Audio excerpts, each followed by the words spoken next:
Then the assessment and determination of dues from employer, I think we discussed again. ESI and PF, it cannot go beyond 5 years. So the inspection can happen, but the claim can go back only up to 5 years. It cannot be beyond 5 years. Then the central government may frame scheme for unorganized workers, gig workers, and platform workers, and members of their families for providing benefit. It is under ESI, right, under section 45(1). So I think this is the idea for the people who are falling under the non-traditional employment. So they are also now brought under the scope. But for certain classes, ESI will be applicable. For certain classes, PF will be applicable. It is not necessary all these classes of employees will be covered under both. It is not the idea.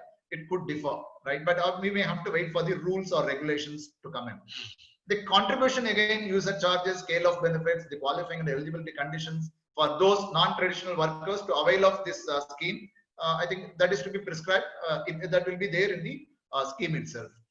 Again, the definition for employee in the context of gratuity. I think this is one important point. The term employee is defined again under this particular code, right? And that definition is common for entire 9 current legislations, including gratuity, right? But one point is you must be aware earlier the teachers were not treated as employees, and they were not entitled for payment of gratuity. That was the position.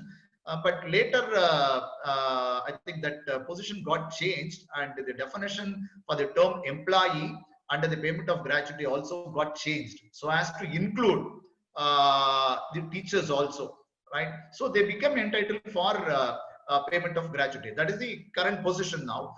But in this code, the employee, if you go through the employee definition, I think it is almost, it sounds similar to what was there earlier. That is the definition which did not include, which did not cover teachers. Almost it sounds like there's a slight difference, but still by and large it is similar to that. So it gives an impression, if we strictly go by this definition, then teachers will not be entitled for payment of gratuity. I'm not very sure whether that is the intention or something is missed out. So I think that needs a kind of correction.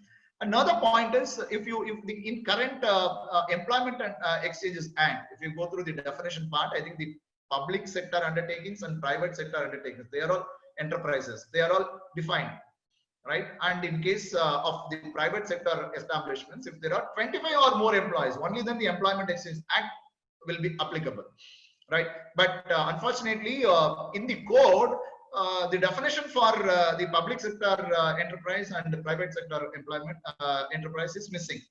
That is number one. Number two, there is no threshold limit, which means even if it is less than 25, it will be applicable.